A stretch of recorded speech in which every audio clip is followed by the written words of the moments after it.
All right, folks. Maybe I should put a mic in front of me so you can hear me a little better. But I believe that we are live. Hi, everybody. It has been a really phenomenal couple of weeks on the channel. I don't think I've done a live stream since around Halloween. Which again, I think as I joke on the channel, right? It's kind of always Halloween around here. So yeah, but I haven't done a live stream on the channel since then, and we've really pumped out a bunch of pretty interesting content. Um,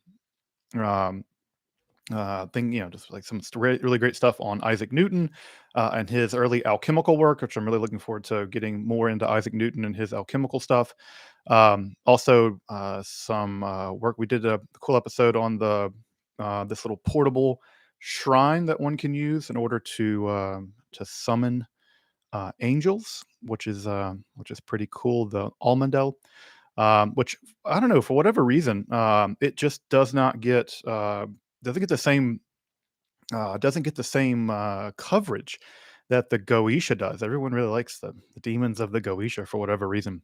They get all the play, but I really find that the the uh, uh, the almondel I think is a much more interesting kind of a device. Just to make sure, are folks hearing me okay? The sound coming through okay? Video look okay? It feels I'm not quite sure if I'm hearing myself right, but let me know. Let me know if it sounds okay. If not, I'll futz around with it.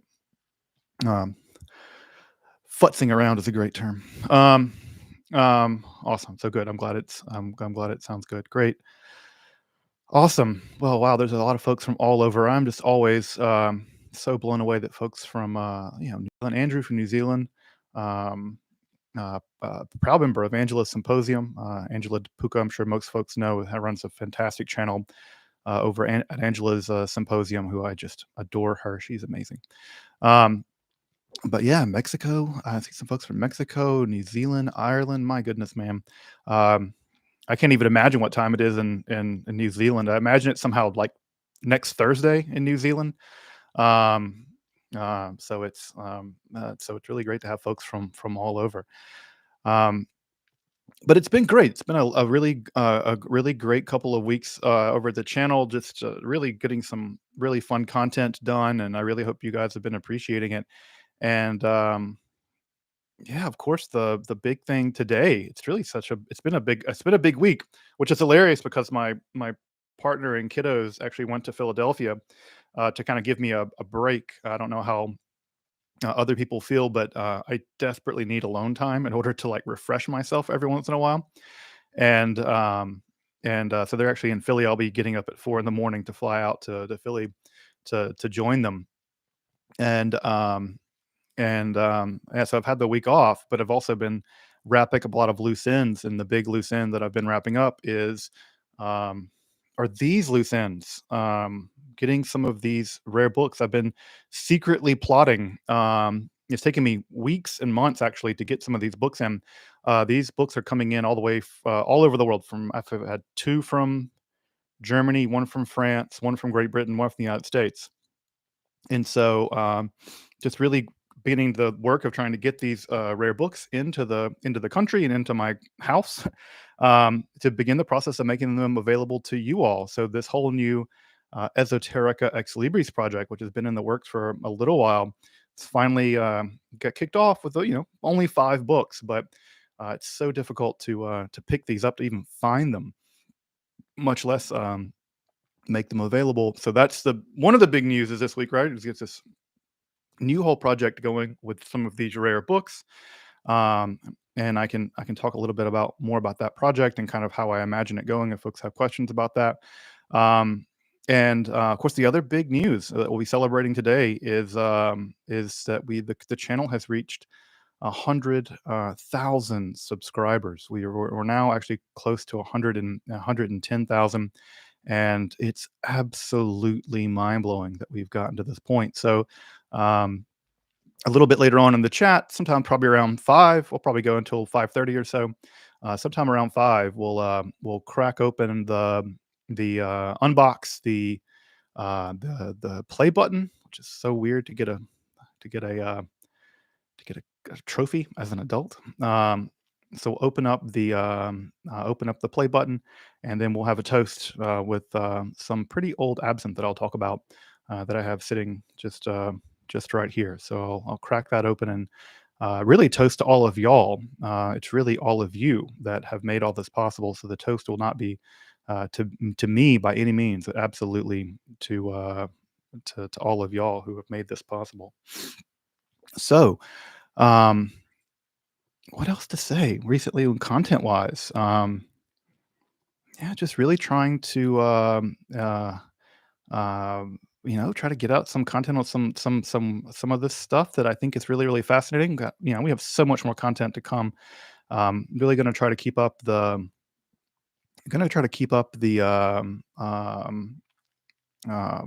week, 1 week, 1 episode a week pace if possible. Especially given the fact that my university semester is coming to an end in a couple of weeks, which means I'll have ton more time, have a ton more time to dedicate to the channel and getting some more things done. So I'll be really happy to have some more time to even just to be able to relax a little bit. Um, so um, so that'll be great. Really looking forward to getting um, some relaxation in, and also be able to get some content going. Great. So what else? What else? What else? What else? What else? Um, I'd love to hear any sort of thoughts you guys have had on the recent content on the Newton stuff or the Almondale, and it looks like both of those have done really well. Folks seem to have liked those, so definitely can do more of that kind of stuff in the future. So I'd love to have any specific questions that you guys have about those episodes, or just questions in general. Um, so speaking of questions, let's start getting into some questions. I'd love to get some of your esoteric related questions, or old book questions, or any kind of thing that you want.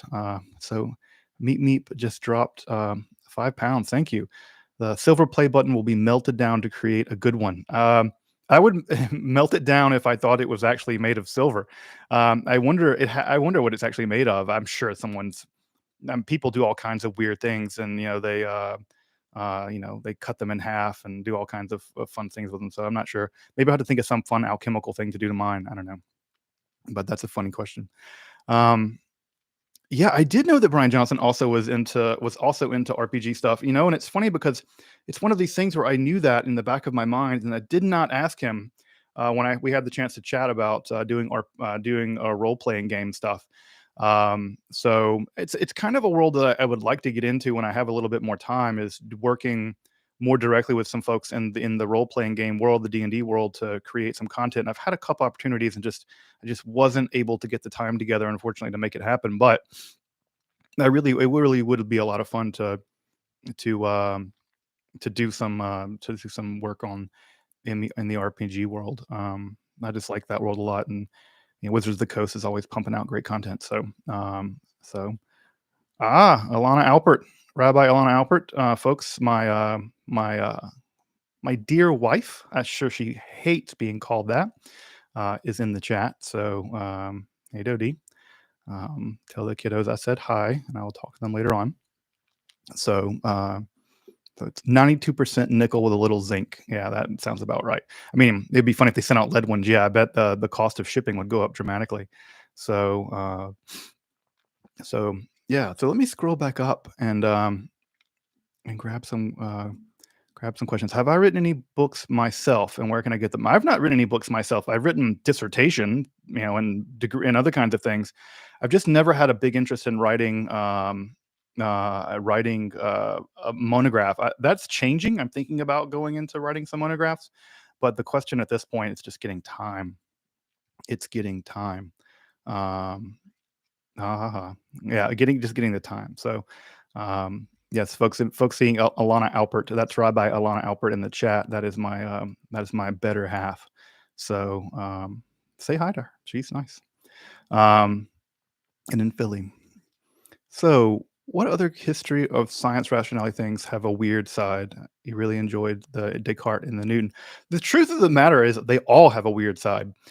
It's only, I think, in the past recently, 50 years or something, where science is really like scientists really aren't um, dabbling more uh, technically in all kinds of like Kabbalah or alchemy and things like that. But you can't. There's no clear line you're going to draw in the 17th century and show me the clear line where mysticism, magic, religion, and science, the new science or whatever, where you can draw a clear line there. Robert Boyle was still doing alchemy. So people will say, look, we'll make a Robert Boyle skeptical chemist be the beginning of chemistry. But Robert Boyle was also out there doing alchemy as well. So getting a clear line where that stuff is not at all possible. So um, and even then, I mean, the benzene molecules discovered on LSD and stuff like this. So I think that drawing a line like that is difficult, and I think that if you scratch even a little hard on most philosophers prior to the 20th century, and even many of the 20th century, you'll find that if you get into the weeds of it, they're all pretty weird, and they're all doing things that you wouldn't think of. For instance, Immanuel Kant. There's no more Enlightenment philosopher than Kant, and Kant is really actively interested in Jakob Boehme and Oettinger, and seeing spirits and stuff like that. Now that's admittedly in the pre-critical phase, so it's prior to him writing the three critiques, but he's also very interested in this stuff. Schopenhauer, I'm going to do an episode on Schopenhauer. Schopenhauer's also thought that the existence of animal magnetism and magic proved that the world was fundamentally will. So he in some of his more minor essays, he will write about animal magnetism and will. I think even the second volume of The World is Will and Representation, he writes about it. So it's all in there. It's all in there.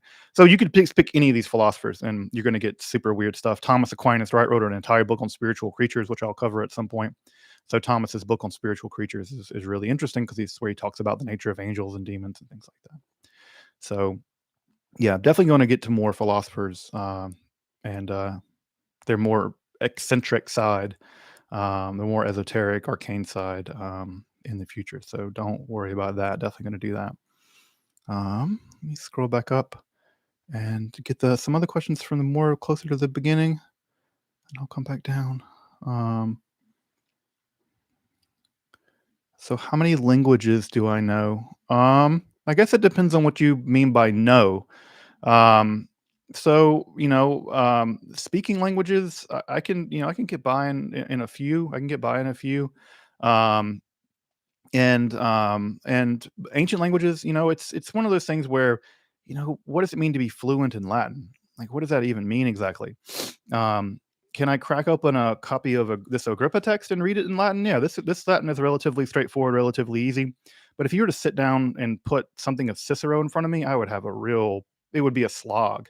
Um, and so it all depends on Greek too. I mean, reading Homer's Greek is very different than trying to read Michael Sellis's something by him, right? So it all depends on that. But a chunk. I have a chunk. I have proficiency in a good chunk of languages. Which I will say that it's really important that if you want us to get really serious about studying esotericism, it's absolutely necessary that you get languages. You get languages: Latin, Greek, Hebrew, Aramaic, whatever. You're going to need them. You're going to need them. Um, all right. So let me scroll back up. Oat. That's a great name. Oat. Thoughts on the spiritual decline of the West. I think you said this toward the beginning that part of what's happening is that spirituality is declining and there's nothing to replace it. I don't know if that's true. Like, I don't buy this whole I don't know. I'm not sure if I really buy this whole the West was disenchanted, that we went through some disenchantment. I think religion kept on keeping on pretty firmly. In fact, I think it's very rare to meet someone really, very hardcore committed to the values of the so-called Enlightenment. I think that's actually pretty rare. At least a hardcore Enlightenment person. There's always some, Reddit atheist or whatever. Those people are kind of insufferable, but um, or sort of militant anti-theists or whatever. Those people are just, I think that's like trauma response or something. Um, I don't know. I don't think that there is a spiritual decline. I think that spirituality has kept on keeping on. I think it's just changed. And I think that that the myth of disenchantment is is well, I think it's that. I think it's a myth. I don't think that disenchantment really ever occurred because I don't think enlightenment values really ever became as central as people think that they are. I think people pretend at enlightenment values, but how many radical Spinozas are there really out there? I think that there are not many. Not many. Certainly not like a huge part of the population. Um, Yeah, would I do an episode on novel magic? So stuff like in from the Aztecs. I would. I don't know a lot about that stuff, so I'd have to do a lot of research or work with someone who does know more about it. But it would be interesting to do that. Yeah, it's excuse me. Um, Maya and Aztec magic. My brother's actually in Maya land now. He's in Maya territory right now. Um, he's just on the coast of Maya and sent me some pictures he was visiting a pyramid this afternoon. So yeah, it's not definitely something I'd like to learn more about. Um, let's see. Get some content on the Rosy Cross. Yeah, I definitely want to make some episodes on the Rosicrucians. Yeah, I would like to make some episodes on definitely make some episodes on the Rosicrucians. I'd like to do one on the Illuminati. I feel like they also are one of these like subject of all these weird speculations. Speaking of the Enlightenment, it's funny that of all the things that they are really committed to was like they were hardcore liberal rationalists. Um, so yeah, I'd like to get in do something Illuminati and something on the Rosy Cross. Yeah, the Rosicrucians are super fascinating. Definitely want to do something on them. Oh, my thoughts on the new translation of Agrippa's 3 books. I have, Eric Purdue. I have his. I have not looked at it yet. I'll be honest. Just have not had time. So I really want to get some time pretty soon to take a look at it. I want to look at the Black Letter Press one as well. I haven't looked at it. I don't even have it yet.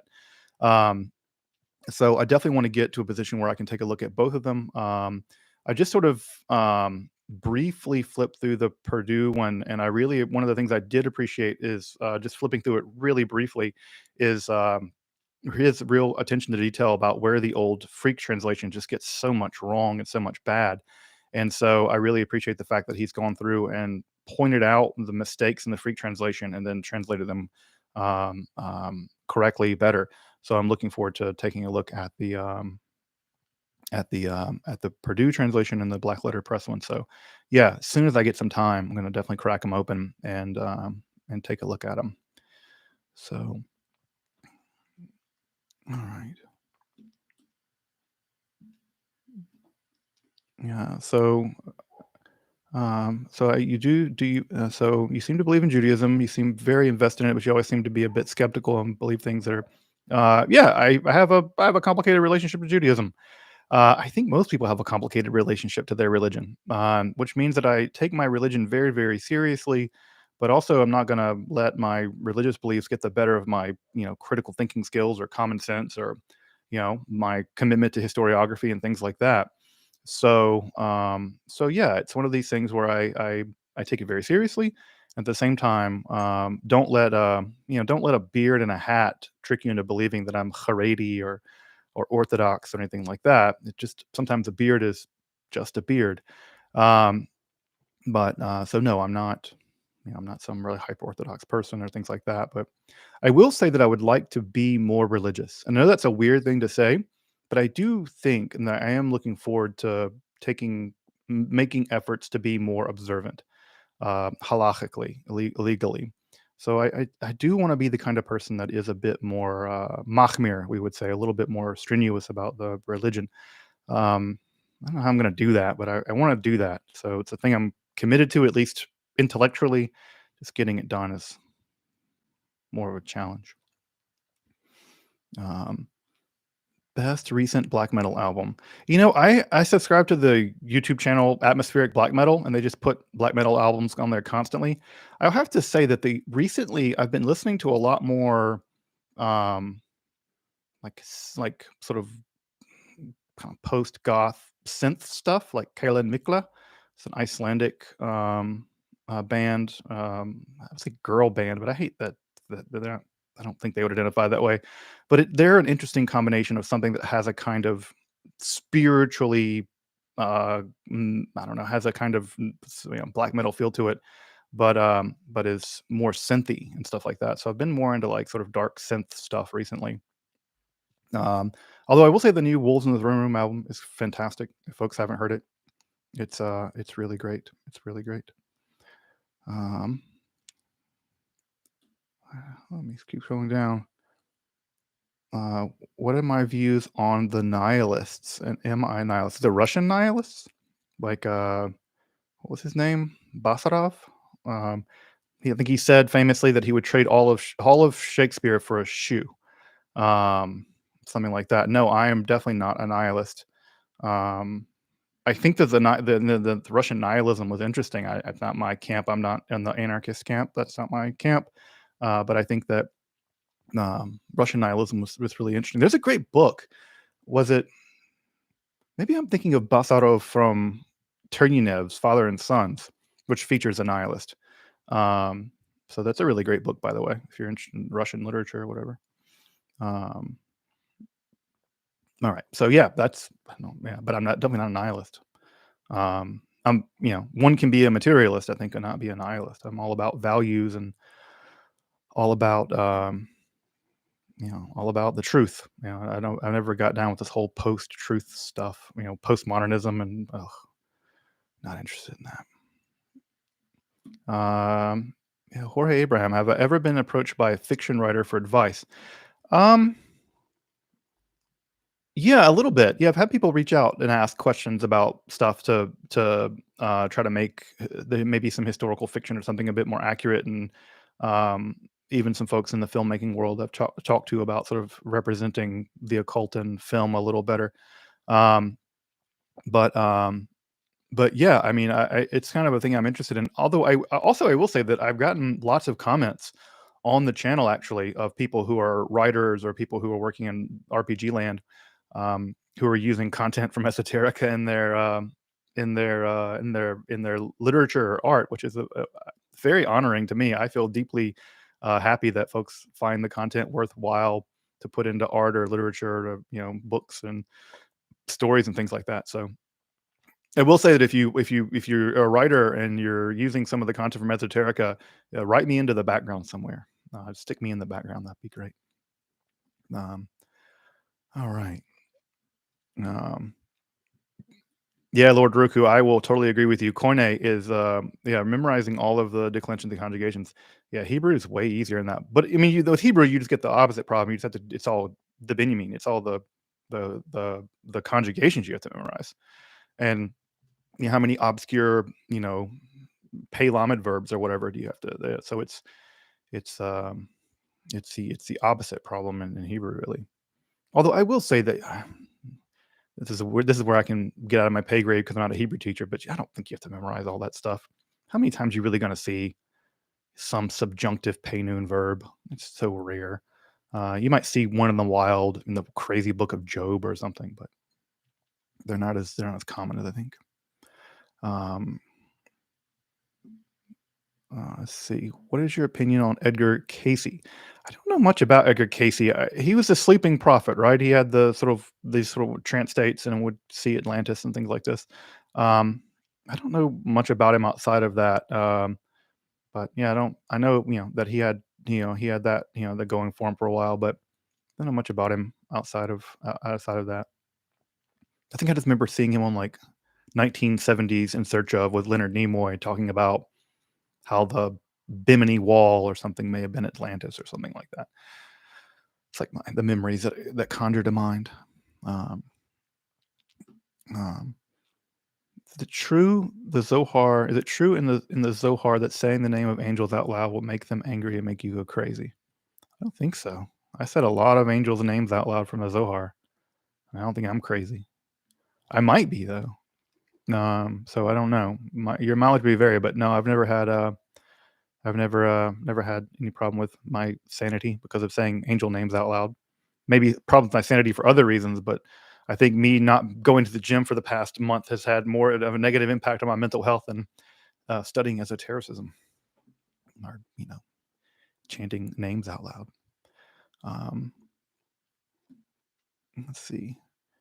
How do you go about learning language skills? Morgan Lewin. I will say that the way to do language is just to get a good grammar and a good dictionary, and work at it 30 minutes a day, 45 minutes a day, an hour a day, every single day. And it's you have to see it like going to the gym or something where you're just and rote translation, translating things into the language, translating things out of the language, and just see it like going to the gym and working at it like that. That's the only way you're going to get good at it. It's the only way. Now, I know it seems crazy to say that you learn a language by learning a language. It sounds so trite, but there's no other way to do it. No other way to do it. Is enough known about who was operating in the library at the Alexandria at the time to make an educated guess about who wrote the Corpus Hermeticum? Um, Probably not. Probably not. It's not even clear there's a connection, honestly, that the people writing the Hermetica would have been connected to the Library of they never mention it, for instance. So no, I don't know that we can say definitively that there's a connection between the Library at Alexandria and the folks that wrote the Corpus Hermeticum. W- We don't know anything about the people that wrote it. Basically nothing. I think that the closest thing we can say is that they were probably some mix of ethnic Egyptian and ethnic Greek, and that they were familiar with Middle Platonic philosophy, and also they were adjacent to the Jewish population. It's clear that some of the writers of the Corpus Hermeticum one had read the Genesis creation story. So they were probably composed of the multi-ethnic, multi-religious, syncretistic world of Alexandria. And I think that, and this is, I'll go out on a limb here and speculate because it's a live stream and I can shoot from the hip, hot take after hot take. Um, I think that the Greek philosophers of the day, the Middle Platonists, is who I'm thinking of, would have thought of the people that wrote the Corpus Hermeticum a bit the way that um, mainstream Catholic theologians think about the New Age movement. I think they would have looked down their nose at it. I think they would have looked down at the Corpus Hermeticum and seen basically a pretty motley mishmash of ideas that didn't all hang together very well. I don't think that the Middle Platonists, the Middle Stoics that were living in Alexandria at the time, people like Ammonius Saccas, some people, I don't think they would have been impressed. And we know that because we have, for instance, not of the Hermeticists, but we have Plotinus, probably one of the most capable, if not the most capable philosopher of his day in the 3rd century. He thinks Gnosticism is just silly. He thinks it's just ridiculous philosophy. He just finds it to be laughable. And I think that Plotinus would have thought the same thing about the Corpus Hermeticum. I think he would have thought about it the same way I think that uh, Orthodox Catholic theologians, Thomists, would think about the New Age movement as sort of a silly mishmash of super thin spirituality that's not worth their time. So that may be a little bit throwing cold water on the Hermeticists. Not that I'm, anti-Hermeticism. Obviously, I'm really interested in Hermeticism. I just think that when you look at the actual Middle Platonists, I don't think that they would have been terribly impressed. Um, so I don't think that the Corpus Hermeticum is philosophically terribly impressive. Um, I think that the Middle Platonists are much more impressive. That's my opinion. I could be wrong about that. That might just be a bias. Um, Philosophical analysis of Dune. Yes, what I would love to do. And Philip Holm, if you're watching this, from Let's Talk Religion, we were just corresponding. He sent me a lovely email congratulating me on 100,000. His channel's really blown up and deserves it. Philip is just a outstanding person, scholar. Really, really appreciate him.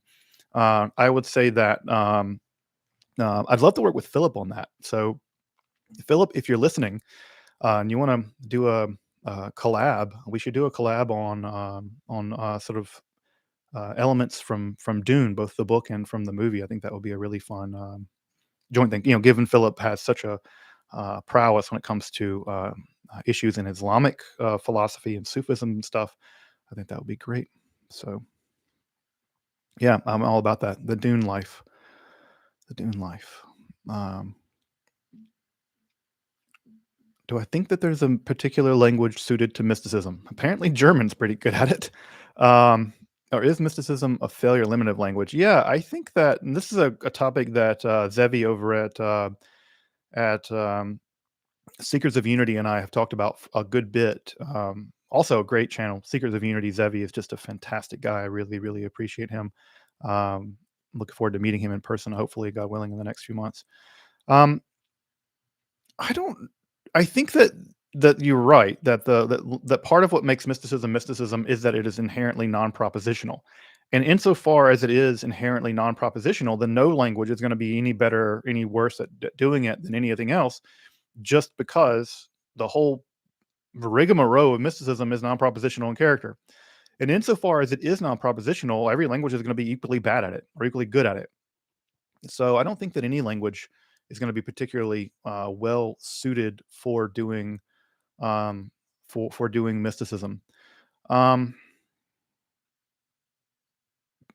I'm trying to think if there's anything that specifically jumps out in my mind. I mean, I could imagine a language, and I'm trying to think of an example of a language. And again, German is jumping to mind here, weirdly enough. Um, that that that allows for a lot of play in the language. Hebrew is good at this too. Arabic, a lot of words, roots, or the root words are how things get manipulated, and there's a lot of flexibility in the language, a lot of play in the language. I feel like that would be really useful for describing mystical states. Um, but, and I guess the reason why I'm thinking about this is that I was thinking about Martin Heidegger's famous essay "Was ist Metaphysics?" Yeah, what is metaphysics? And where he talks about das nicht nichtet, the nothing nothings, and just how incredibly playful and maybe nonsensical that entire essay is. It's certainly what Carnap thought, but how that how a great deal of especially the late Heidegger just really strikes me as profoundly mystical and really pushing German as a language to the limits, the real limits, I think, of expression, and just how impressive Heidegger's late work is in terms of its quasi philosophical, quasi mystical content. And yes, I know he was a Nazi or whatever. Yes, I know this. People are like, got to cancel Heidegger because he was a Nazi. I'm like, yeah, we can criticize Heidegger for being all kinds of bad things. I think he was more of an opportunist than he was a Nazi. I think he was a morally bad person. Um, and so, yeah, I'm not interested in let's cancel Heidegger. No, I think we should learn from Heidegger. We should learn how not to be like him, but also we should learn that that genius is not a moral category, and that you can be a genius and be a moral failure of a human being. And I think Heidegger, in many ways, was. That doesn't erase his philosophical genius at all. So, yeah. All right. Let me scroll down and grab um, some more questions. Wow, there are so many great things. Yeah.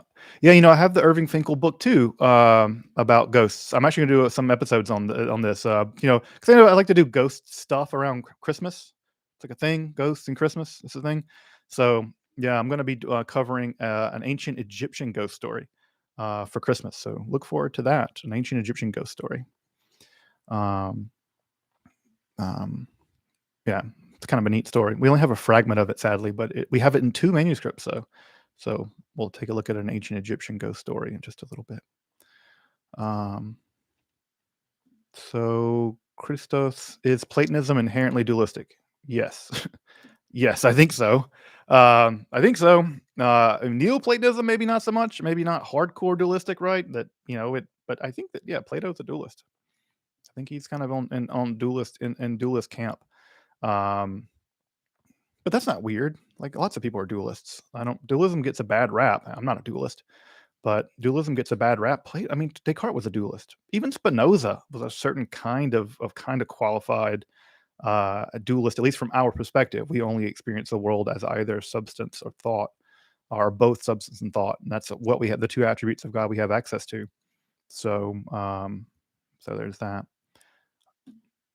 All right. All right, so let me grab more questions. Let me see what time it is. Great, 4:35. Like I said, we'll start unboxing, and having a little absinthe. So if you want to go pour yourself a beverage, adult or otherwise, or alcoholic or otherwise, because there are many people who are heroically sober out there, and so pull yourself a beverage, and you can join me maybe in a little bit. Um, yeah, the Dune stuff. It's funny that I have a friend who sort of looks like the actress who plays the Lady Jessica in the new Dune movie. Um, oh wow. Oh yeah, I turned on these funny things where you can do the super chat, but not just super chat, but the super emotions, the super animation things, and they have this great inner sciences. Thank you for your donation. And it has this funny little guy. The YouTube is so weird. My life is so strange. Like I'm sitting here with 400-year-old books, and then there's like a weird, um, funny animation thing happening. Sometimes I look at my life and think to myself, this is about as weird as it gets. I'm self-consciously aware of how completely, absolutely ridiculous, um, my life seems at times. All right, let's see. Um, Crowley, what is my thoughts on Crowley and anti-Semitism? Yeah, Crowley seems like he was an anti-Semite. I think a lot of people were anti-Semites back then. Again, it's one of those things where, do I think Crowley was anti-Semitic? Yeah, I think also Crowley was just kind of racist in general. I think there's overwhelming evidence that Crowley was a bit of a racist and a bigot in lots of ways. But I think that was just how people sort of middle upper crust people were in the mid 20th century. Um, but also, I don't expect people to be different in their times ultimately, right? I don't expect Crowley to. I don't need Crowley to be a morally outstanding person for me to appreciate his spiritual and magical genius. So, I just don't. We have this weird desire for purity that always. I find that impulse very dangerous because we want people to be pure somehow. Either we want them to be purely victims or purely the good guys or the bad guys, or if they're a bad guy in a way that's very unpopular now, if they're racist or classist or sexist or something, then there's desire to sort of throw the baby out with the bathwater. And I think that we should very much resist that impulse. I've had people say things like, "Well, you should never, cover Julius Evola because he was a fascist or whatever." Or then people try to say he wasn't really a fascist, but of course he was. I'm like, "No, if I want to cover Julius Evola, I want to cover him not because I'm agreeing with his ideas. I don't agree with most of the stuff that I teach or that I express. I want to get to the heart of it, not because of me endorsing it. Me teaching it's not me endorsing it or platforming Julius Evola. But I will say that if we disagree with something like Evola or the more morally repugnant elements of Heidegger or Crowley's thought, we do ourselves a disservice by not taking them seriously, sort of warts and all, because the history is full of bad stuff. It's mostly bad stuff. Hegel called it a Schlachtbank, a butcher's table. And so it's a lot of bad stuff. And so I don't have any interest in canceling people. I have every interest in trying to present their ideas cogently. And if we present their ideas cogently, and if they really are repugnant, then they'll basically come out to be repugnant. So ignoring them or canceling them is a stupid idea, and it's dangerous because what it ultimately forces is it forces people who are seduced by those kinds of ideas underground, and people who are weak or wounded or traumatized will find bad ideas, and not talking about them ensures, right, that they become sexy, that they become, whatever. So I just don't think I think that's a bad. I just think it's a bad idea. I think it's a bad idea. Um, it's better to have things back in the light of day. Um, do I believe that any black metal bands are close to true angelic slash satanic work? There has to be some black metal people who are legit Satanists, I guess, like theistic Satanists. They have to be out there. Um, I'm sure also there probably are some people that are, hardcore Enochian black metal people. It has to be. Um, I don't know. I don't know much about the spiritual beliefs of a lot of the bands that I listen to, but I'm sure they have to be out there. There's no way they're not. No way they're not. Um, All right. The obligatory someone asking if I'm a practitioner of the occult, and the answer is no. I'm not a practitioner of the occult. I'm a I'm a I'm a civilian. What is my gym routine? Oh, this is great. So this is completely non-esoteric related, so I'll keep it very brief. My gym routine is basically centered around power lifts. So it's the bench press, the deadlift, and the squat. And so you can think about those kind of being the main text. Of course, it goes back to text. Those are my Mishnah, and then I use a bunch of other exercises near that as my Gemara, as my commentary. And so basically, I'm basing my lifts around, or yeah, I'm basically doing powerlifting and basing my exercises around those power lifts.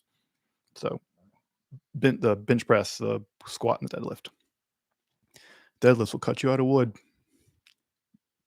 Um, let's see here. Have I ever visited the Satanic Temple just to check it out? No, I'd like to though. I've always heard all the people I've ever met who are associated with the Satanic Temple are always the nicest people. And I really appreciate the fact that they really work hard to keep religion and politics separated, because I think that's a very holy work. The separation of church and state is one of the greatest achievements in all of human history, and the people who strictly maintain it, and the temple of Satan folks are on the front lines of that. The Satanic Temple people are on the front lines of that. So God bless them um, for doing the holy work of maintaining the separation between church and state. All right. Let's see. Let's see some other things. Ba-ba-ba. Wow, there's so many questions. Yeah, I am. Someone asked about acoustic folk metal, like hurdy-gurdies and stuff like that. Yeah, um, there's a young woman that I think her name is Patty Gurdy. I think she's German, and she has some fun, sort of folky hurdy-gurdy music. I love anything. I love any kind of thing with a drone, and hurdy-gurdies are great for that. I love anything with a drone. Um, Hanukkah. Oh, fair. Yeah, Hanukkah's coming up like 2 days from now. Um, So what is Hanukkah about? Yeah, I would say that Hanukkah is all about. I mean, basically, it was a civil war. It was mostly Jews fighting against other Jews. It was the hardcore fundamentalists who were awful, the Maccabees, fighting against mostly Hellenized Jews who were progressive people, um, and to some degree fighting against the Greeks too. Antiochus Epiphanes IV was not great, but yeah, I've never been on the whole let's support the Maccabees. The Maccabees would have gladly killed me and my family. So I am not at all impressed with them. And the rabbis weren't either, by the way. The Maccabees never feature prominently in rabbinical literature. That's why the miracle story is such a big deal in the rabbinical literature. They're much more concerned about the miracle business than they are the actual Maccabean war, just because of how dreadful that war was. It was just massacre after massacre. If you read the book of Maccabees, it's a pretty terrifying thing. So now the Maccabees have been sort of redone as freedom fighters or whatever. But yeah, I mean they're freedom fighters. Same with the Taliban are freedom fighters.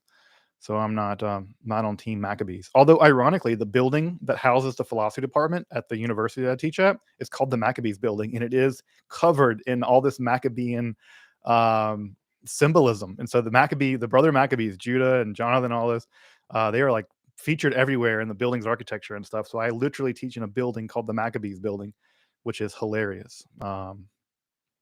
Hilarious. Ajna Sage asked about good alchemical books for beginners. I think in most of my alchemy episodes, I include in the description, I think in all of them, just a reading list, just a short reading list about the best books to start off by reading alchemy.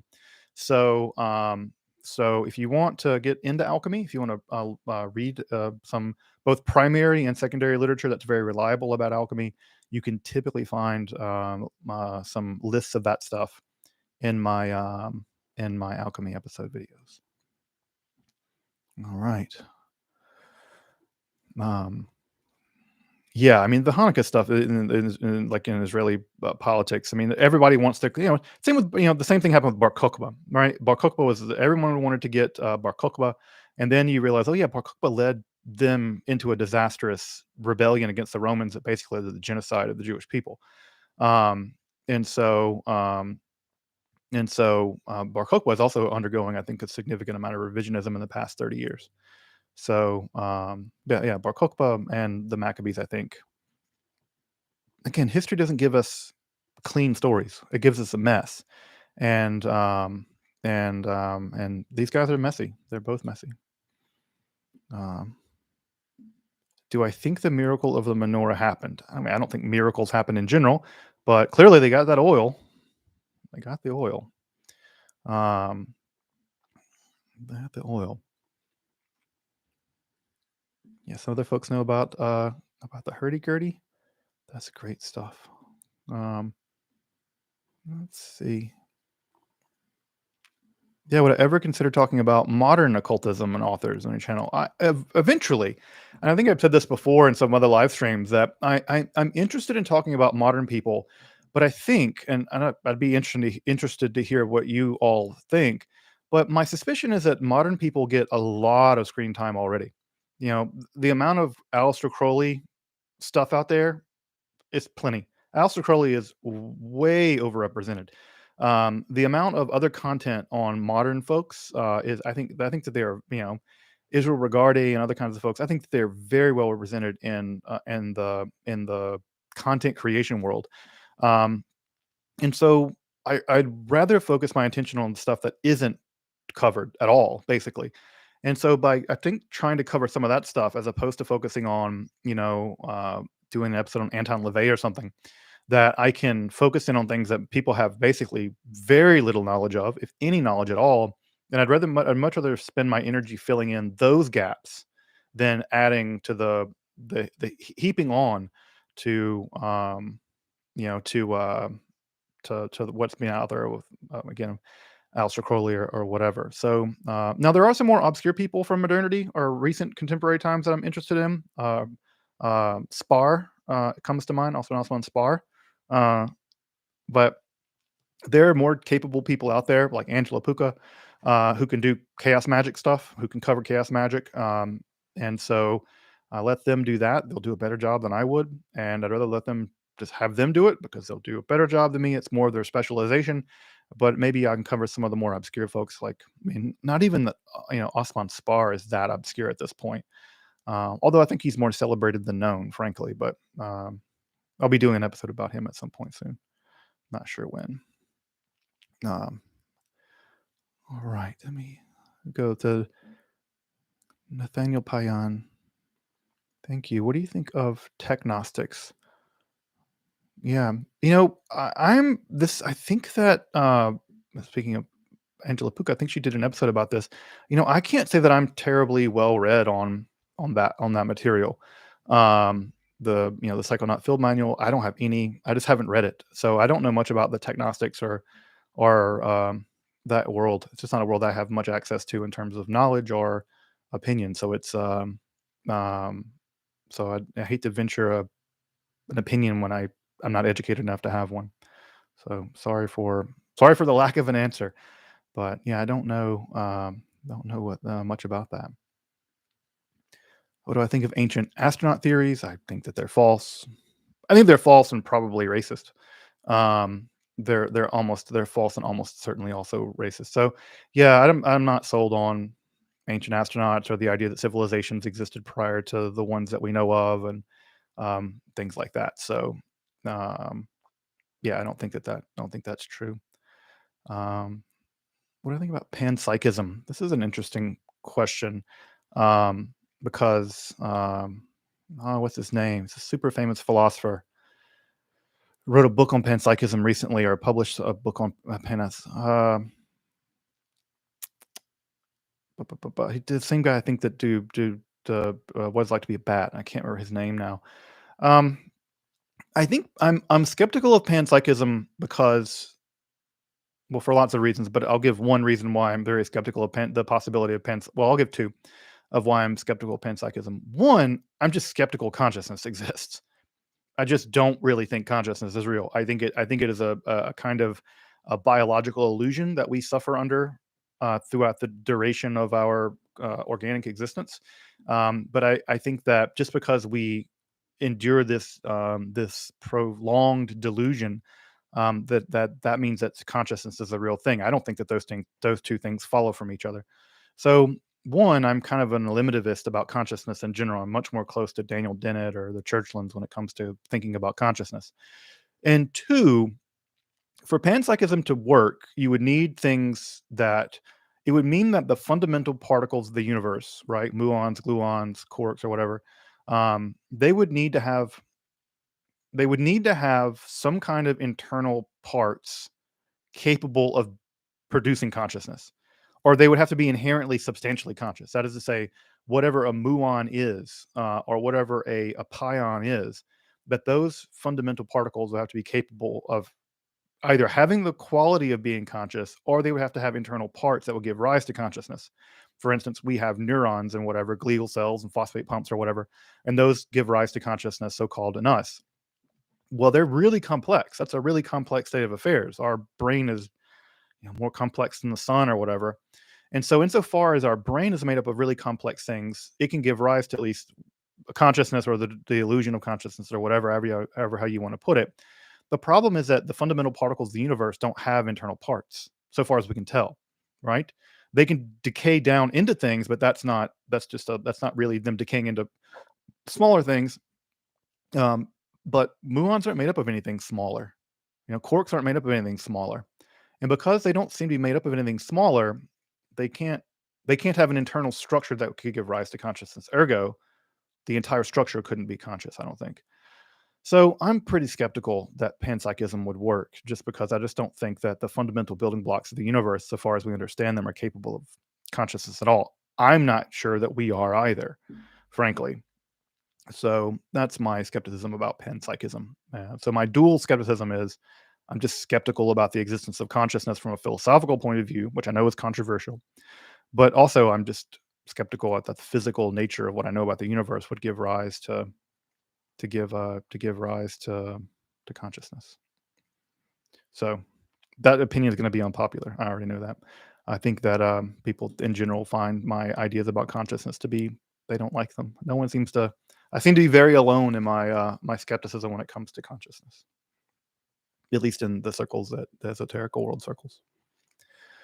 All right, let me jump down and grab some questions. Wow.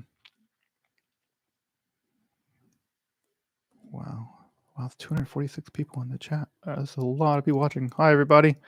We're gonna in 8 minutes. We're gonna start. We're gonna pour a drink. We're gonna open the play button. So it's gonna happen. It's gonna happen. Um, yeah. Thanks, Jay Cortez. Yeah. It's I'm absolutely a layperson when it comes to physics. I never claim to. I don't like drifting into quantum mechanics and stuff like that, because I find that people that I've heard the best piece of advice I've ever heard about quantum mechanics is that if you can't do the math, keep your mouth shut. And I can't do the math, so just don't talk about it. So I tell people that when I hear philosophers or mystics or whatever going on about quantum mechanics, I'm like, if you can't do the math, then you're absolutely not, you're not really doing quantum mechanics. So yeah, I can't do the math. I love differential equations and I love, Brocket notation as much as the next guy, but the Brocket system and that stuff's hard. And if you haven't got a substantial master of it, I think if you don't have a real grasp of that stuff, you're not really doing quantum mechanics. You're just talking Discovery Channel. You're talking Discovery Channel stuff. So, I'm not about that. Not about that. All right. Let me get some other questions here. Yeah, physics is amazing. Metaphysics is also amazing. Joe Jones asked, "What is my personal conception of God?" if there is a God, which I'm not sure there is, it's probably Spinoza's God. Spinoza, I think, is I'm on Team Spinoza if I'm on a team at all. So I'm on Team Spinoza if I'm on any team at all when it comes to God. Um,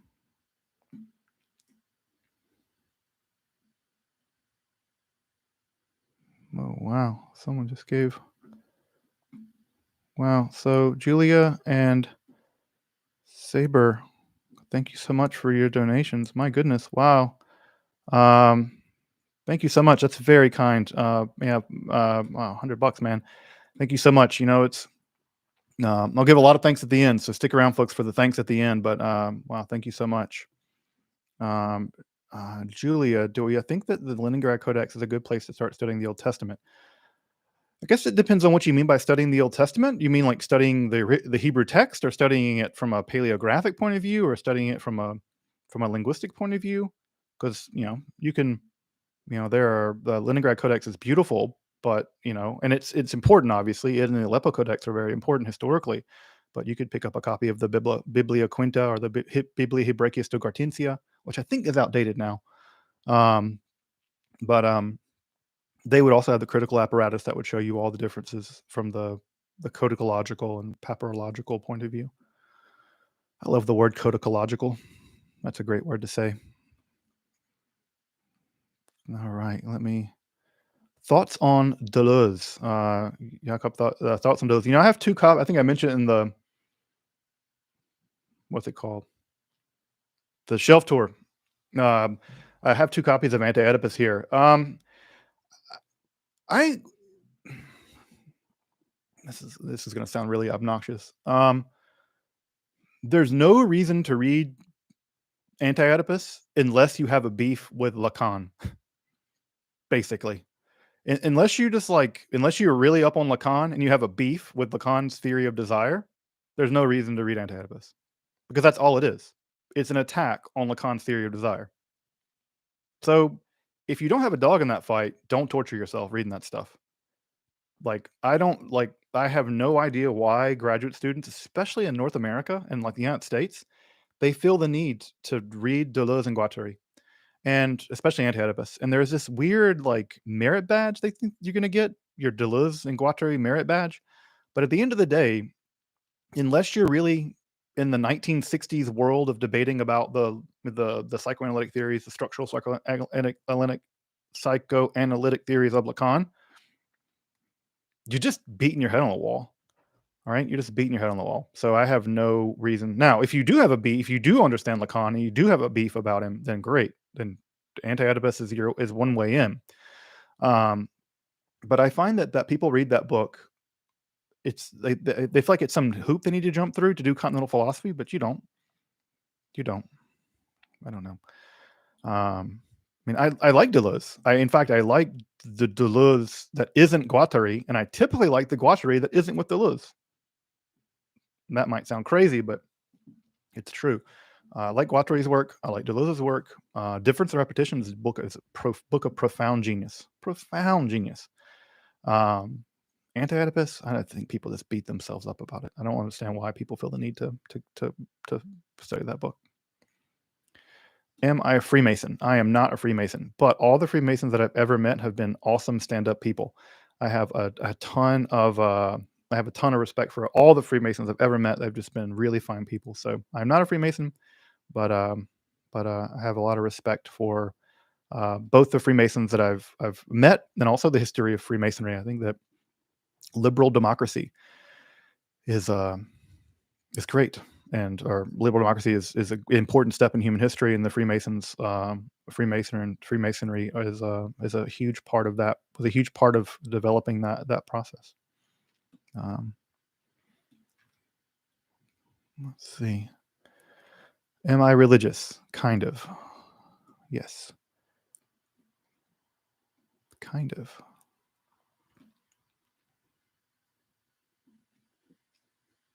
Yeah, if you have a beef with Lacan, but that's because you're in the analytic tradition, that's a different kind of beef. You probably have a beef with everything that happened from 1955 to 19 now in all of France. So your beef goes well beyond Your beef is the beef is strong with those ones. So no, the beef is strong with those ones. Um, all right, make sure I'm get some other questions. Um,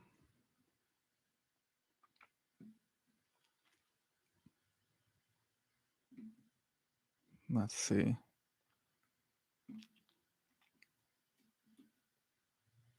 Yeah, I think that the going back up the Zeleny lab, but the idea that conscious aren't that atoms aren't alive, but um, so if consciousness is an emergent property of our neural structure, then I need to have a really good understanding of what emergence is. And I've yet to read a strong analysis of what emergence is aside from just philosophical hand waving. I just have not seen that. And I would like to see a really strong ontology, emergence ontology, and I've yet to see it. It could be. One could do it, I guess. I've just not seen it. So maybe I'm missing something, but I have just not seen. I've not seen a good theory of emergence at all. Every time I see someone say, and then they had an emergent property, I'm like, it just strikes me as like philosophical hand waving. But I could, yeah. All right. Oh, theories on witch talk and the spreading of esoteric ideas into such areas of life. I don't know anything about witch talk because I don't know anything about TikTok. But I mean, it makes total sense that religion is going to spread and adapt to the theaters in which it into the theaters in which people are. And if TikTok and those worlds are places where memes, not memes in the sense of internet memes, but memes as in packets of information.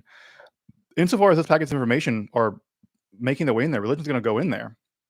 And I know that there's strong opinions that it sort of dilutes it, or is the format of TikTok is so short and therefore it produces a kind of diluted form. Maybe, but it's certainly something that has to be studied. It certainly has something that has to be studied.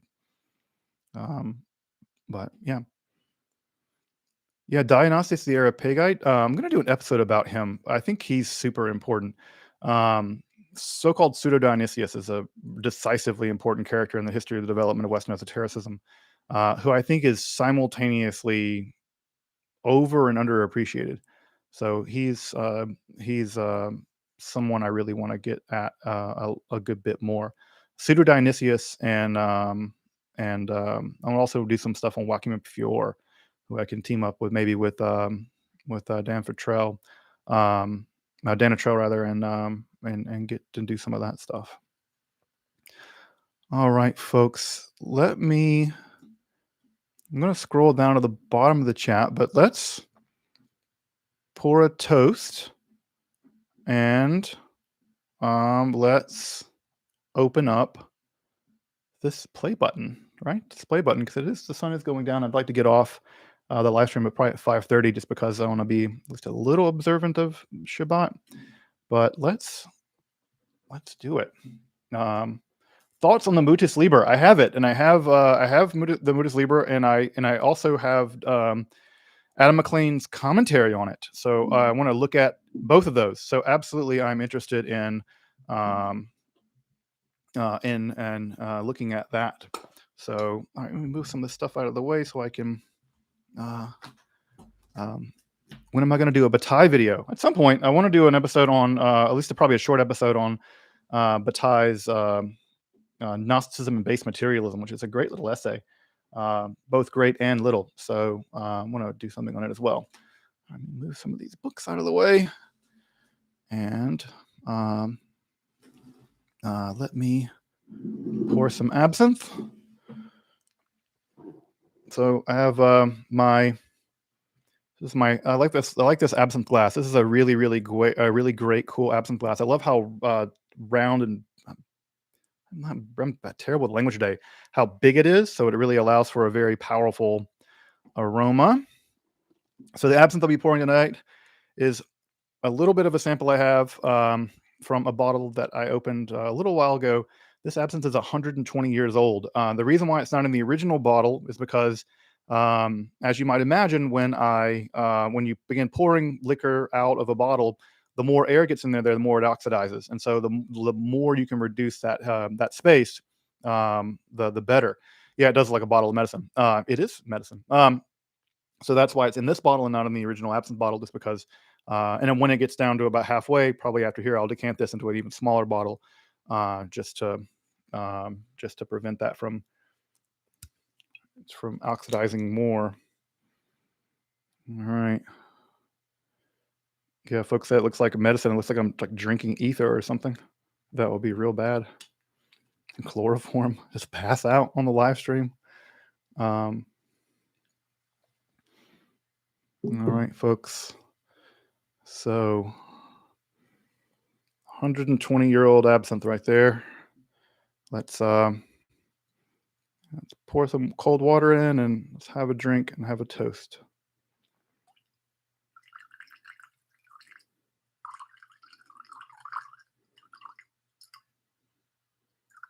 Nice, powerful loosh.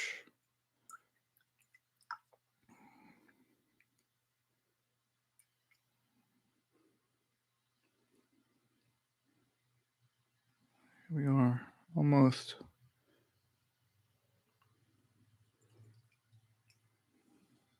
A little bit more water. All right. All right, folks. Well, let me raise a toast. Let me raise a toast uh, to a few things. First thing, I want to raise a toast to everyone who's subscribed to Esoterica. I am absolutely honored that 100,000 people have decided to click a button to follow my content, to support the content, and absolutely thrilled for that. So, one, thank you everyone who's subscribed, who likes the content. Thank you so much. Secondly, I really would like to raise a toast to Patreon supporters, folks who have supported the channel on Patreon or donations here in the live chat. You guys are on the financial side of things, making it possible for me to transition into doing this kind of stuff full time. So I really appreciate all of your support, the financial support.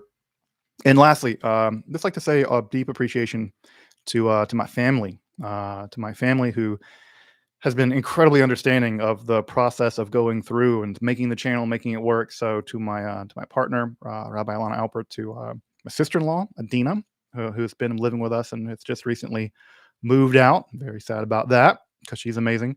Um, my family who's helped to make this also possible. So I really, really appreciate that. So with those appreciations, I want to say santé to our health, and also I want to say l'chaim, l'chaim, l'chaim, l'chaim. Thank you all so much for getting this channel up to 100,000 subscribers.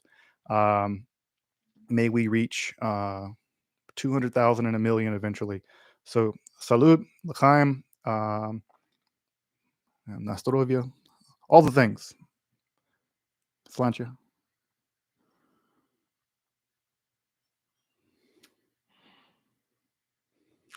Mm.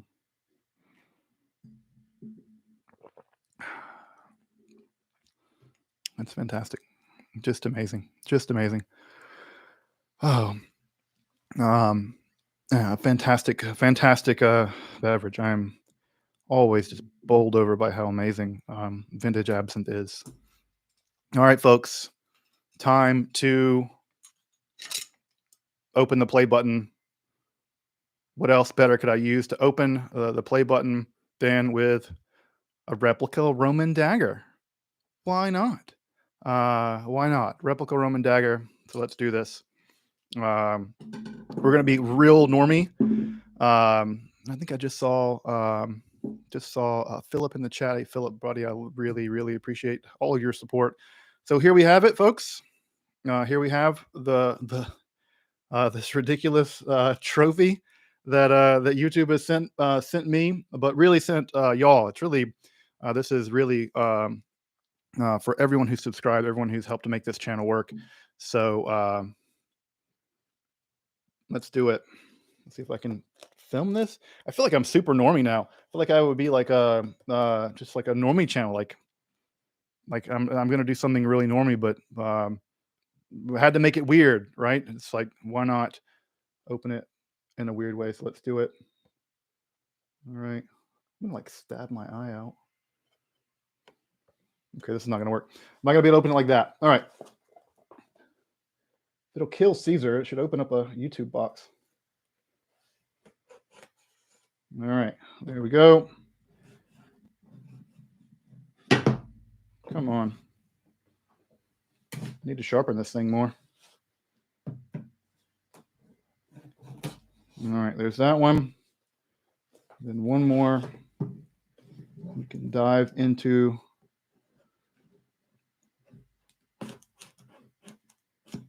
the play button. I'm totally gonna poke my eye out with this dagger. This is why philosophers shouldn't be messing with daggers.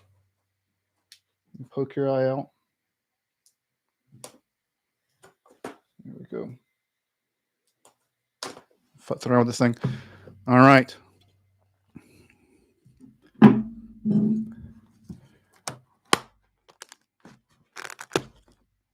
So we're going to open up. All right. So we can see packing material. Very cool. Take off the packing material. Oh, snap. We have a letter. Ooh, I even know who packed it. It was packed with great care by Rick. Hi, Rick.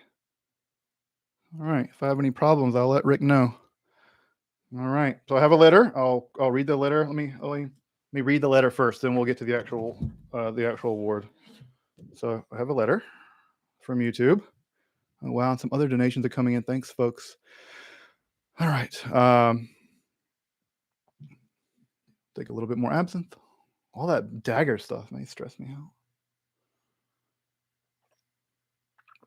So our letter says, and it's actually written on nice cardstock. That signature is definitely not actually signed, but you know, we're not going to get picky here, right? Yeah, it would be funny if it said like, yeah, we're canceling your account because you deal with weird stuff, but there's a lot weirder content than mine. All right, it says, do you remember your first subscriber? I do. Your 100th? I do. And your 1,000th? I do. Yeah, Rick did yours too, Philip. I like Rick. Chances are you do, and we'll know that you'll definitely remember your 100th, 1,000th subscriber. I wonder who the 100,000 was. Your fans may have found you while searching YouTube, learned about you through a friend, or maybe showed up as a recommended video. How did you learn about the channel? I'd be curious. You're going to leave it in the chat. How did you learn about the channel? No matter how they came to your channel, fans stayed and their numbers increased because of your unique voice and the excitement of being part of a growing community that you established. Is that true, folks? Is that true? Are you excited to be part of a community? We are thrilled to see the development of your community and are proud to honor your impressive milestone of reaching 100,000 subscribers with the Silver Creator Award. Congratulations. Thank you. We know that you may have many more stories to share with your community, and we know that your fans can't wait for you to engage and amaze them with even more of your commitment and creativity. I hope that's true. So keep creating, keep building, right? Can't wait to see what you'll do next. Yeah, you knows what I'll do next. I just whipped out a Roman dagger drinking absinthe. This channel's getting out of control. And we're here to support you along the way. Really? You should send me some more Roman daggers and some more absinthe. And who knows, when you reach your millionth subscriber, maybe that'll happen. We may just write to you and ask, do you remember your 100,000 subscribers? This is very well crafted. The person that wrote this has read Aristotle's Rhetoric, right? Because they did the loop around thing, right? They're doing things in threes and they're doing the loop around. So this person has some rhetorical skill here. Yours sincerely, Susan, probably Polish name. Wachichi? I'm sorry, Susan. I don't know how to pronounce your name. That's embarrassing. Cool name though. CEO of YouTube. That's it, folks. It's a nice letter. All right. Let's get to the meat and potatoes, which is a funny thing to say. Wow. All right. Here it is. Ooh, it came with some desiccant. Look at this. Okay, let me get to the actual thing. Okay, not break my absinthe glass. That would make me super sad. I think it's 110 years old. All right, put that on the ground. Here it is, wrapped in very luxurious plastic. There it is, folks. You guys did this. Ooh, look like it's a mirror. You can see I can frame the old books in the mirror. You guys did this. You guys made this possible. This is totally ridiculous. That 100,000 people clicked the button, subscribe to the channel, made this possible. I am bowled over. Like, it's so silly to be happy about getting a magic button from YouTube. That I'm absolutely just I am actually proud to have made it this far.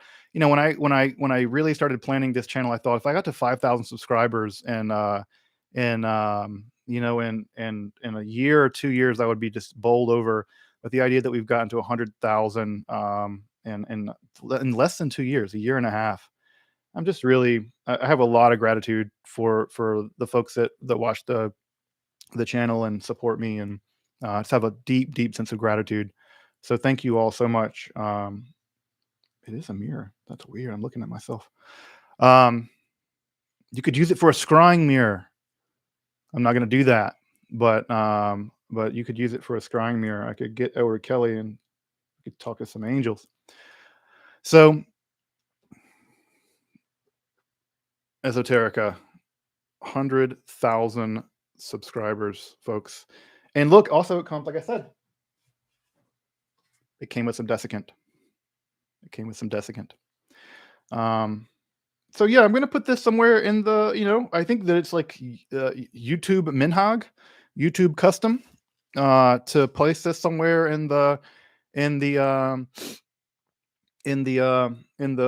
channel, right? So when I'm gonna put it somewhere over there where I film all the episodes, and yeah, I want I really want folks to be able to see it and know that um the success of this channel is because of y'all. It's because of y'all. You guys have made this channel what it is, and I'm just really grateful and humbled by by your support. So 100,000 subscriber, exciting. All right, let's put it over here, shall we? Roman dagger. And a little bit more absinthe.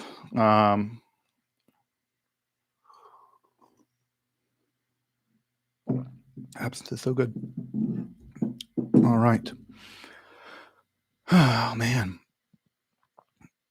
Yeah, it's fun to reach a goal. Like, who gets to reach goals anymore? It feels so weird. Absinthe and Daggers. That's the spin-off channel to my life now. Absinthe and Daggers. It's my equivalent of Dungeons and Dragons. It's just like it's by life. Absinthe and Daggers. All right, folks, it's getting dark out there. I'm going to stay on for about 12 more minutes. I'll go to 5:30, but I want to definitely, it's getting dark and I definitely want to go light candles and do some Shabbat. I have to get up at 4 in the morning to fly to Philadelphia tomorrow morning, so I'm not going to go too hard. But I want to eat some dinner and have a little bit of peace and quiet before I'm back among the Kinderlach. All right. People are like,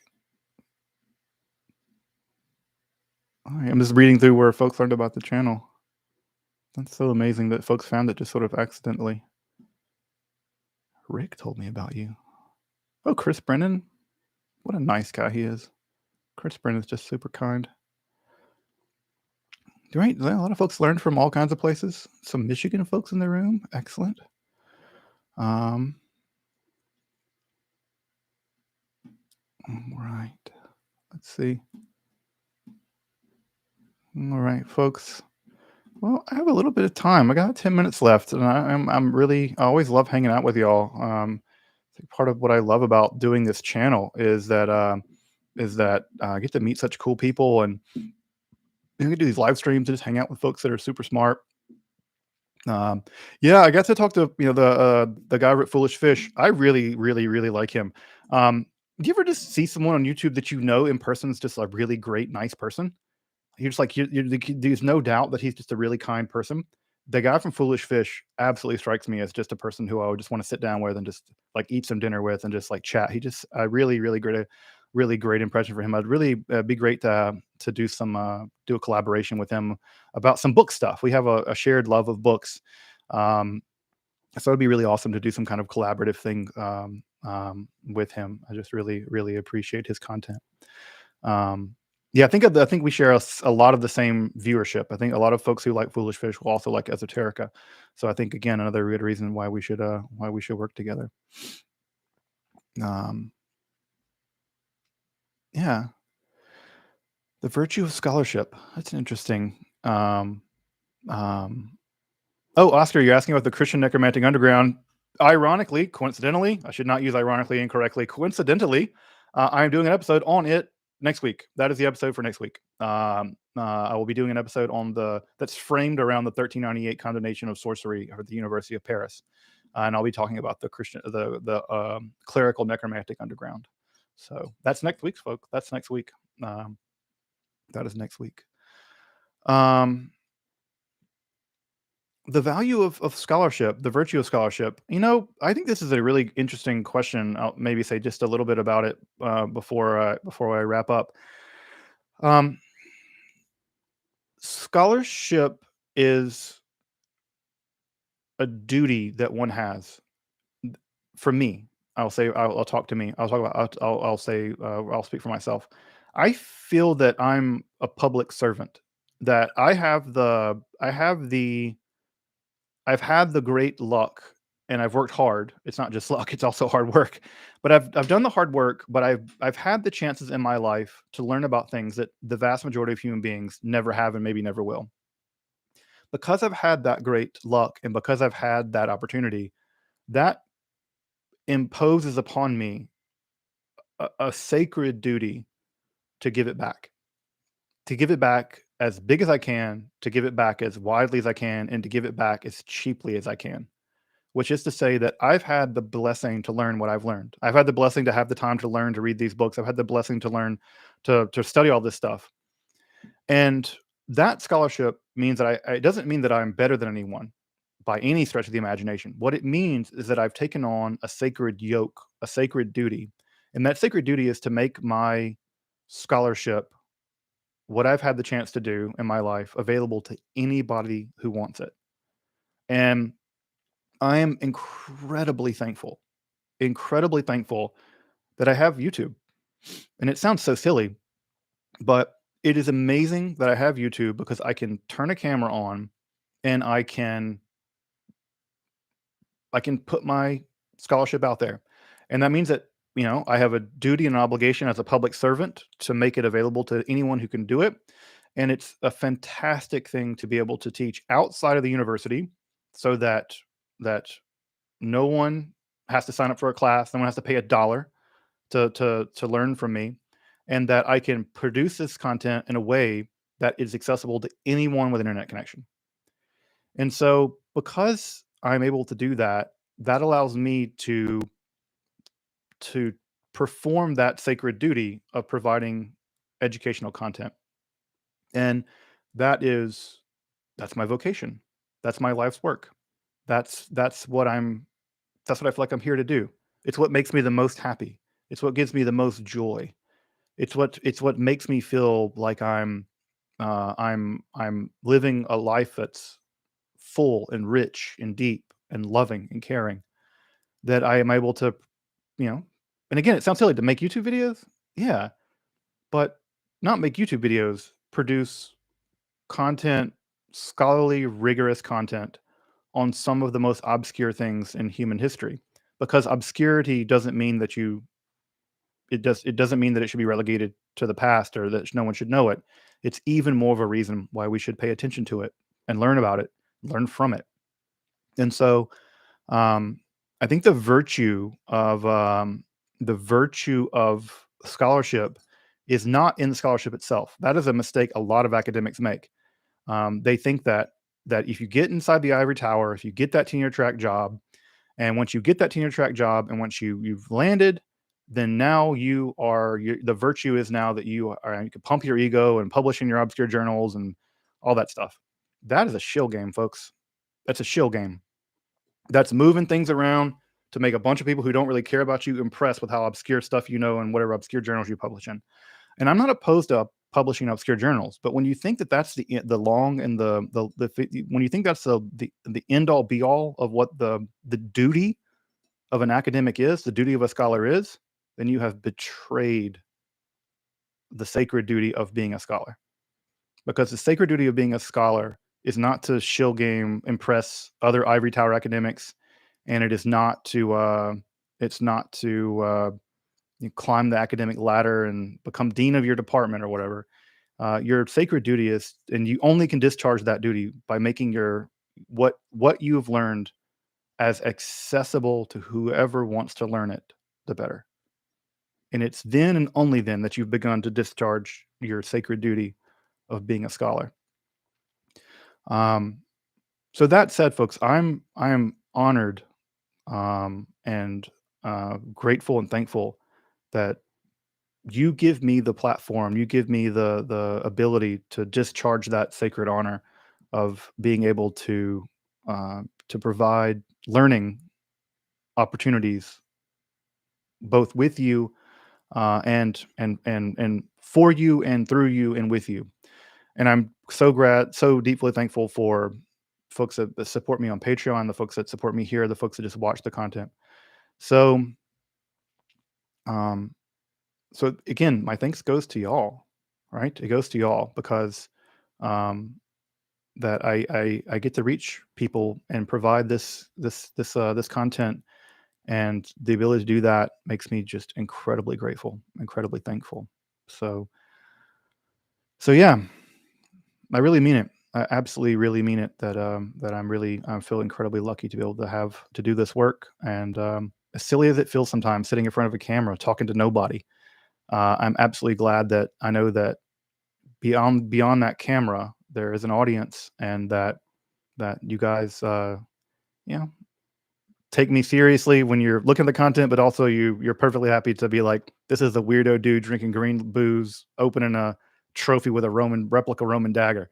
So, so it's good to be able to be appreciated in both ways, and to be silly and to be serious, and to do both.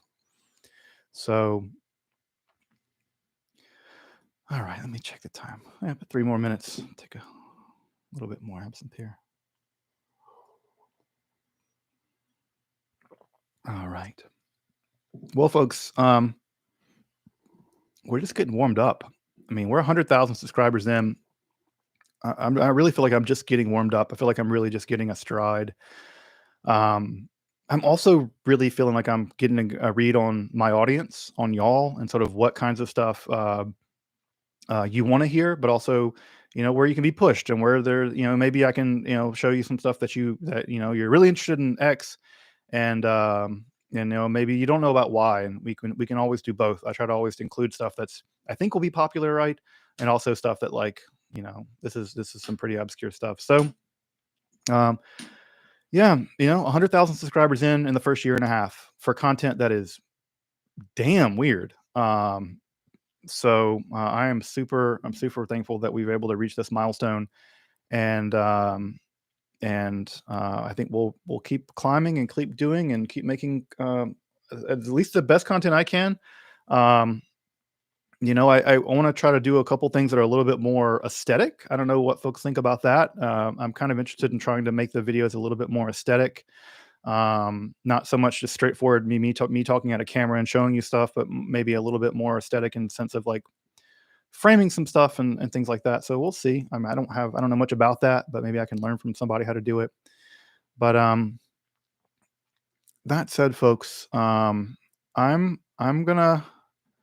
think I'm gonna make my way off the live stream and have a little bit of Shabbat and have a little bit wine, a little bit food, a little bit rest before I have to get up at 4 to fly to Philly.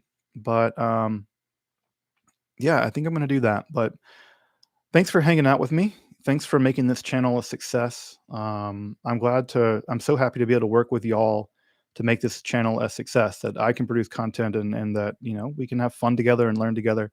I'm absolutely just delighted and grateful and humbled that be able to do all this. So with that, folks, again, l'chaim to y'all. Thank you. Um,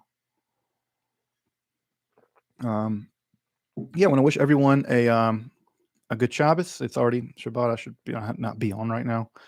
Um, but I want to say again, I hope that for all the folks who observe the Shabbat in whatever way that you do, I hope you find, and even if you don't, I do hope that you find some rest, some peace. You deserve both of those things. Everyone here deserves rest and peace. And yeah, absolutely hope that you love yourself, and you love those that love you. And I'll see you on the next episode. So yeah, thank you all so much again. 100,000 of you out there. Thank you so much, and the folks in the chat. So all right, folks. Well, have a great evening, great weekend, great Shabbat. Have a happy Hanukkah. Hanukkah's coming up, and other than that, I will see folks on the next episode. You guys have a great night, and my deep appreciation. Thank you.